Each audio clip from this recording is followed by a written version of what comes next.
ನಮಸ್ಕಾರ ಸ್ನೇಹಿತರೆ. ನಿನ್ನೆ ನಾವು ಕೃಷ್ಣನು ಪ್ರೇಮದ ಹಗ್ಗಕ್ಕೆ ಬಂಧಿಯಾದ ದಾಮೋದರ ಲೀಲೆಯನ್ನು ಕೇಳಿದೆವು.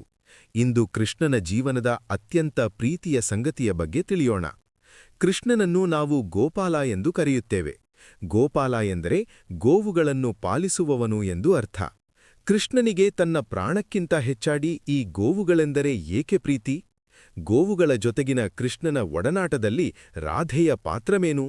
ಬನ್ನಿ, ಈ ಸುಂದರ ಕಥೆಯನ್ನು ಆಸ್ವಾದಿಸೋಣ.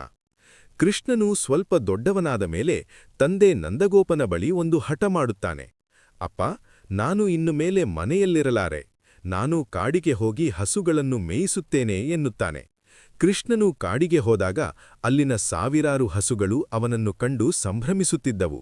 ಕೃಷ್ಣನು ಪ್ರತಿಯೊಂದು ಹಸುವಿಗೂ ಪ್ರತ್ಯೇಕವಾದ ಹೆಸರಿಟ್ಟಿದ್ದ. ಅವನು ಧವಳಿ, ಕಪಿಲಿ ಎಂದು ಕರೆದರೆ ಸಾಕು, ಆ ಹಸುಗಳು ಓಡಿಬಂದು ಕೃಷ್ಣನ ಮೈನೆಕ್ಕುತ್ತಿದ್ದವು. ಕೃಷ್ಣನಿಗೆ ಅವುಗಳ ಭಾಷೆ ಅರ್ಥವಾಗುತ್ತಿತ್ತು. ಕೃಷ್ಣನು ದಿನವಿಡೀ ಕಾಡಿನಲ್ಲಿ ಹಸುಗಳ ಜೊತೆ ಇರುತ್ತಿದ್ದಾಗ ರಾಧೆಗೆ ಅವನ ಹಸಿವಿನ ಚಿಂತೆ ಕಾಡುತ್ತಿತ್ತು. ಪ್ರತಿದಿನ ರಾಧೆ ತನ್ನ ಕೈಯಾರೆ ರುಚಿಕರವಾದ ಪದಾರ್ಥಗಳನ್ನು ಸಿದ್ಧಪಡಿಸಿ ಕೃಷ್ಣನ ಗೆಳೆಯರ ಮೂಲಕ ಅಥವಾ ತಾನೇ ಕದ್ದು ಬಂದು ಕೃಷ್ಣನಿಗೆ ತಲುಪಿಸುತ್ತಿದ್ದಳು. ಕೃಷ್ಣನು ಆ ಹಸಿರು ಕಾಡಿನಲ್ಲಿ ಹಸುಗಳ ನಡುವೆ ಕುಳಿತು ರಾಧೆ ನೀಡಿದ ಪ್ರಸಾದವನ್ನು ಸವಿಯುತ್ತಿದ್ದಾಗ ಸಿಗುವ ಆನಂದ ವೈಕುಂಠದಲ್ಲೂ ಇರಲಿಲ್ಲ. ಗೋಪಾಲನಿಗೆ ಅತೀವ ಸಂತೋಷ ನೀಡುವ ಕ್ಷಣಗಳೆಂದರೆ ಇವೇ ಆಗಿದ್ದವು. ಕೃಷ್ಣನು ನಮಗೆ ತಿಳಿಸುವುದೇನೆಂದರೆ, ದೈವವು ಕೇವಲ ದೇವಸ್ಥಾನದಲ್ಲಿಲ್ಲ, ಅದು ಮೂಕ ಪ್ರಾಣಿಗಳಲ್ಲಿ ಮತ್ತು ಹಚ್ಚ ಹಸಿರಿನ ಪ್ರಕೃತಿಯಲ್ಲಿದೆ. ಗೋವುಗಳನ್ನು ಪೂಜಿಸುವುದು ಎಂದರೆ ಪ್ರಕೃತಿಯನ್ನು ಗೌರವಿಸುವುದು ಎಂದು ಅರ್ಥ. ಕೃಷ್ಣನು ಕಾಡಿನಲ್ಲಿ ಬರಿಗಾಲಿನಲ್ಲಿ ನಡೆಯುತ್ತಿದ್ದನಂತೆ. ಏಕೆ ಗೊತ್ತಾ?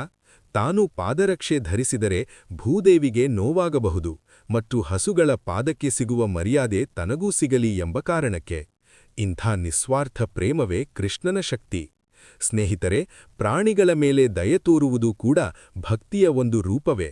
ಕೃಷ್ಣನ ಈ ಗೋಪಾಲ ರೂಪ ನಮಗೆ ಪರಿಸರ ಪ್ರೇಮವನ್ನು ಕಲಿಸುತ್ತದೆ. ಆದರೆ ಇದೇ ಕಾಡಿನಲ್ಲಿ ಹಸುಗಳನ್ನು ಮೇಯಿಸುವಾಗ ಕೃಷ್ಣನಿಗೆ ಒಂದು ದೊಡ್ಡ ಆಪತ್ತು ಎದುರಾಗುತ್ತದೆ. ಕಂಸ ಕಳುಹಿಸಿದ ಬಕಾಸುರ ಎಂಬ ರಾಕ್ಷಸನ ಅಟ್ಟಹಾಸ ಹೇಗಿತ್ತು? ಅದನ್ನು ಕೃಷ್ಣ ಹೇಗೆ ಎದುರಿಸಿದ? ಇದನ್ನು ನಾವು ನಾಳೆಯ 14ನೇ ದಿನದ ಭಾಗದಲ್ಲಿ ನೋಡೋಣ. ಜೈ ಶ್ರೀ ರಾಧಾಕೃಷ್ಣ.